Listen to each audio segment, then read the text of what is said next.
Bayangin gini ya, Nona lagi duduk santai. Tuan di pojokan kamar, matanya fokus banget ke layar. Jarinya nggak berhenti pencet-pencet HP. Di pikiran Nona mungkin ada rasa lega. Ah, syukurlah. Paling cuman main game, nggak mainin hati orang lain. Tapi, beneran sesederhana itu? Pernah nggak sih terlintas justru di balik layar game itu, ada dunia lain yang penuh interaksi, penuh obrolan? Bahkan, mungkin ada sosok lain yang bikin Tuan nyaman? Aku nggak bilang semua Tuan yang gamer itu sama ya. Tapi pertanyaannya, apa benar hobi bisa jadi jaminan setia? Atau justru hobi itu kadang bisa nyelipin celah yang bikin kita kaget sendiri? Kali ini, aku mau ajak Nona mikir bareng. Karena sering banget kita terlalu percaya sama cover luar tapi lupa ngecek apa yang sebenarnya ada di dalamnya. Dan siapa tahu, setelah dengerin ini, Nona bisa lebih peka, lebih ngerti, dan mungkin lebih sayang sama diri sendiri. Jadi, udah siap belum buat bongkar bareng hal yang sering banget kita anggap remeh, tapi ternyata bisa nyakitin kalau diabaikan? Hai, apa kabar hatimu?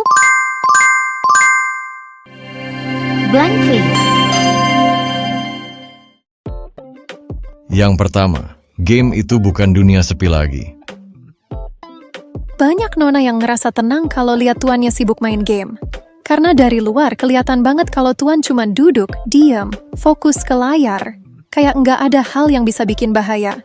Tapi sebenarnya itu salah satu hal yang paling sering bikin Nona salah paham. Kenapa? Karena game sekarang itu udah beda, Nona. Bukan lagi sekadar pencet tombol, lawan komputer, terus selesai.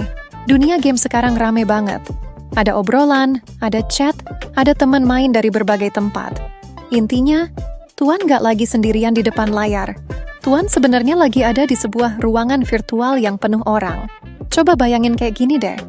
Misalnya Nona lihat Tuan main bareng tim, ketawa-ketawa sendiri atau ngobrol pakai headset. Di balik tawa itu, sebenarnya ada interaksi yang Nona nggak bisa lihat langsung. Bisa aja lawan mainnya Nona lain, bisa aja temennya nyambung banget sama Tuan. Dari situlah kadang muncul kenyamanan baru yang diam-diam kebentuk. Jadi ketika Nona merasa aman, karena Nona pikir tuannya sendirian, padahal sebenarnya Tuan nggak sendirian. Justru game sekarang lebih mirip ruang nongkrong. Bedanya, ruang nongkrongnya nggak kelihatan mata. Makanya sebelum kita bilang Tuan gamer itu aman, coba dulu kita sadar, game itu udah bukan dunia sepi lagi. Dan justru karena nggak sepi itulah, muncul hal berikutnya yang sering banget nggak disadari, yaitu partner game bisa jadi partner hati. Kedua, partner game bisa jadi partner hati. Nona, masalah yang sering nggak kelihatan adalah partner game itu bisa berubah jadi partner hati. Kedengarannya sepele ya, tapi coba pikir, kalau setiap hari Tuan main bareng orang yang sama, ngobrol, ketawa, bahkan curhat tipis-tipis, apa nggak bisa muncul rasa nyaman?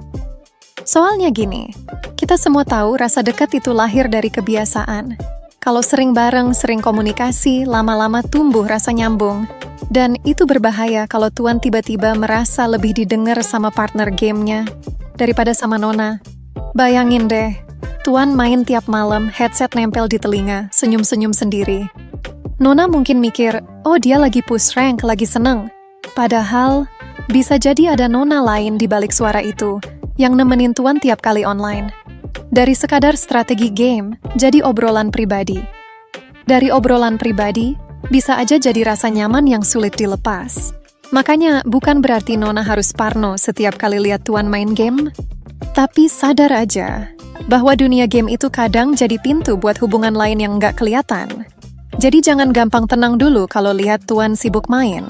Karena partner game kadang bisa lebih berbahaya daripada lawan game. Dan dari situ kita bisa masuk ke hal yang lebih dalam lagi, soal kepercayaan Nona ke Tuan. Karena banyak banget yang percaya, kalau Tuan punya hobi, berarti dia aman dari selingkuh. Bener nggak sih? Ketiga, hobi bukan jaminan setia. Nona, ada satu anggapan yang sering banget bikin kita terlena, yaitu percaya kalau Tuan yang punya hobi pasti lebih aman dari selingkuh. Rasanya logis ya? Soalnya pikirannya gini, Dia udah sibuk sama hobinya, mana sempat selingkuh. Tapi masalahnya, setia itu bukan soal sibuk atau nggak sibuk. Setia itu soal pilihan. Kalau memang hatinya mudah goyah, hobinya apapun bisa jadi jalan buat selingkuh. Mau hobinya musik, olahraga, nongkrong, atau bahkan main game. Kalau niatnya udah nyari celah, pasti ketemu caranya. Aku kasih contoh deh. Ada tuan yang hobi banget futsal, Nona pikir. Baguslah, sehat, positif. Tapi ternyata, dari futsal itu tuan jadi sering nongkrong bareng tim, kenal teman baru dan tanpa sadar dekat sama orang lain. Sama aja kan? Jadi bukan hobinya yang bikin aman, tapi hatinya yang harus bisa jaga. Kadang kita suka keliru, Nona. Kita lebih sibuk menilai kegiatan luar daripada melihat sikap dalam. Padahal justru sikap dan pilihan hati itu yang menentukan apakah dia bisa dipercaya atau enggak. Makanya jangan gampang tenang cuman karena tuan punya hobi. Karena hobi itu bukan jaminan setia. Dan ngomongin soal setia ini, ada hal penting lagi yang sering terlewat, yaitu tempat. Banyak yang mikir, kalau tuan cuma di rumah main game, berarti aman. Padahal, selingkuh itu bukan soal tempat. Keempat, selingkuh itu bukan soal tempat. Nona banyak banget yang berpikir gini, kalau tuan cuma di rumah, apalagi main game, berarti dia aman. Nggak ada kesempatan buat selingkuh. Tapi masalahnya, selingkuh itu bukan soal tempat. Kalau hati tuan memang enggak bisa jaga komitmen, mau di lapangan, di kantor, bahkan di balik layar komputer, celah itu tetap ada. Sebaliknya, kalau tuan memang punya niat untuk setia, dimanapun dia berada, Nona bisa merasa tenang. Aku kasih gambaran sederhana ya. Bayangin ada tuan yang jarang keluar rumah, aktivitasnya cuma kerja dari kamar lalu main game. Dari luar kelihatan aman banget. Tapi di dalam gamenya, ada obrolan, ada lawan main, ada teman yang nyambung. Dari situlah kadang muncul kenyamanan baru. Beda cerita dengan tuan lain yang sering bepergian, sering nongkrong, tapi setiap pulang, selalu terbuka sama Nona, selalu jaga komunikasi, dan gak kasih ruang buat hal-hal abu-abu. Jadi sebenarnya bukan soal di mana tuannya berada, tapi bagaimana dia memilih bersikap. Karena tempat hanya ruang, tapi pilihan hati itu yang menentukan. Makanya, jangan buru-buru lega hanya karena tuan terlihat di rumah aja. Itu bukan jaminan apa-apa. Dan disinilah ada satu hal penting yang sering bikin Nona lengah, yaitu terlalu percaya. Kadang karena sayang, kita kasih kepercayaan penuh, sampai lupa buat jaga diri sendiri. Kelima, Nona yang terlalu percaya sering lengah. Nona, satu hal yang sering bikin hati kita rapuh adalah kita terlalu percaya. Percaya itu memang penting dalam hubungan. Tanpa percaya, hubungan rasanya capek banget. Penuh curiga. Tapi masalahnya, kalau percaya kita kasih 100% tanpa sadar, kadang justru bikin kita lengah. Kenapa aku bilang begitu? Karena cinta bikin kita pengen nutup mata dari tanda-tanda kecil. Kita bilang ke diri sendiri, Tuan nggak mungkin kayak gitu.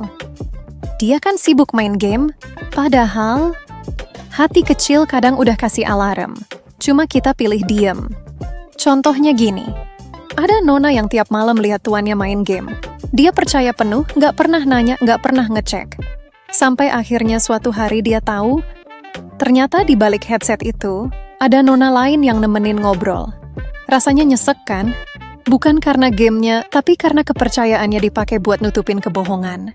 Jadi bukan berarti Nona harus curigaan terus, tapi kasih percaya dengan tetap peka. Kalau ada yang terasa janggal, jangan buru-buru dibungkam. Percaya itu sehat kalau masih diimbangi dengan kesadaran diri. Makanya, jangan biarin rasa percaya bikin kita buta. Karena setia itu bukan cuma tentang memberi kepercayaan, tapi juga tentang melihat sikap nyata dari Tuan. Nona dan Tuan, dari obrolan ini kita belajar satu hal sederhana, bahwa setia itu bukan soal game, bukan soal tempat, dan bukan juga soal hobi. Semuanya balik ke pilihan hati. Dan buat Nona, jangan lupa, hati yang tulus itu bukan hanya ditunggu, tapi juga pantas dijaga. Kalau video ini bikin hati Nona atau Tuan merasa lebih tenang, Jangan lupa tinggalkan jejak. Klik tombol like supaya aku tahu video ini bermanfaat. Share videonya biar lebih banyak hati yang terbantu.